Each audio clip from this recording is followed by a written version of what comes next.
Hi guys, I'm Brianna Morrison and this is my third ever vlog. I'm very excited to be chatting with you today. I totally suck at routines and resolutions, but today I'm going to share my New Year ritual that will help you reset no matter where you are in the year. Okay, so step one for this ritual is to do some dream journaling. And what I mean by dream journaling is I really want you to sit down with a pen and paper and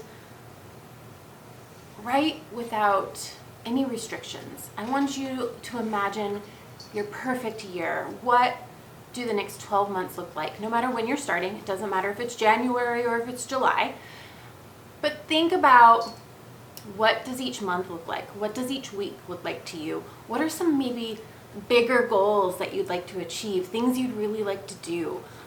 For me, one of my big goals for the next year is to leave the freaking country. I haven't left the country since 2016 when my husband and I went on our 1-year anniversary / honeymoon trip to Mexico. And this year we're going to Ireland. We're finally leaving the country. We're going to Europe and I couldn't be more excited. So that's one of my bigger goals. And that brings me to step two. Step two is I want you to look through your dream journal and start with your yearly goals and write down what are those bigger things that you'd like to accomplish over the course of the next year. Now, if you are transitioning in your job or you're going from, full-time school to full-time work, or maybe it's your birthday, this is a really great time to look at what you want your life to look like for the next year.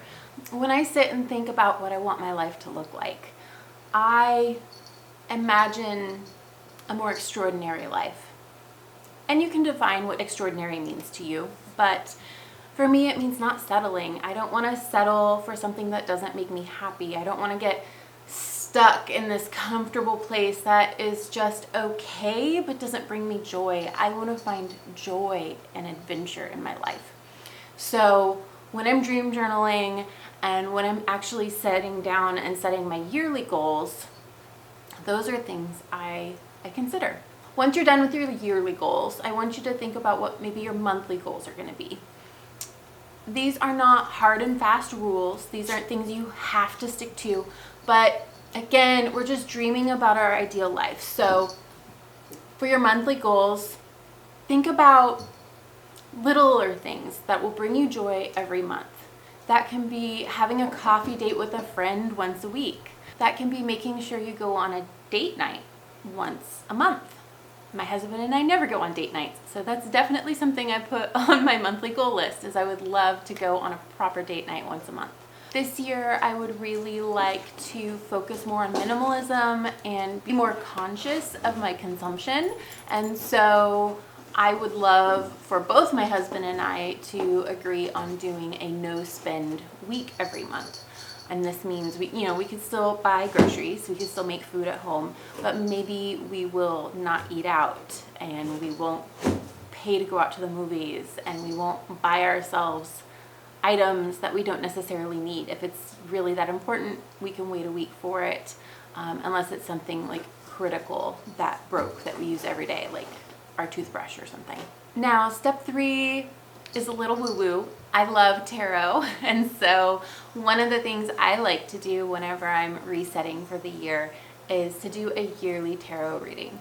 And in this reading, I draw one card for every month, plus one more card that kind of gives me an overall theme for the year. Now, I will share my reading with you. Here, I'm not going to go through the definitions of every single card, but it's a part of the ritual that I started many years ago when I first moved to Portland, almost 10 years ago. And I still really enjoy this ritual. It's like my number one thing I like to do whenever I'm doing a reset. Step four is one you're either gonna love or hate, but it's to do a household reset. And you can take this as extreme or as light as you'd like, but for me, I really love to do a deep clean whenever I'm getting ready to start something new. I feel like my home reflects the chaos in my mind. So if my home is chaotic, my brain feels a little chaotic. And so for me personally, it's really nice to just clean everything, organize everything, make sure my home is calm and peaceful, and that allows me some headspace to dive into new projects and to I don't know, it's like an emotional boost of like good feels. So do a household reset, you know, change your sheets, clean your room, put all your laundry away, vacuum the floors, put all your pet toys away or your kid toys, whatevs, and set yourself up for success. And that's it. Those are the 4 steps for creating a new ritual, setting some new intentions going forward for the next year. I really hope you found them helpful, and thank you so much for watching. Don't forget to like and subscribe down below. It really helps a whole ton because this is a brand new channel and your girl's got a long way to go. Thanks for watching. Bye. As soon as I finished filming my goals, this happened. The cats were still chasing each other around the house. Poppy decided to climb the tree to get away from Ash. And now my tree is on the floor. So I guess I'm gonna clean that up now. Welcome to my life.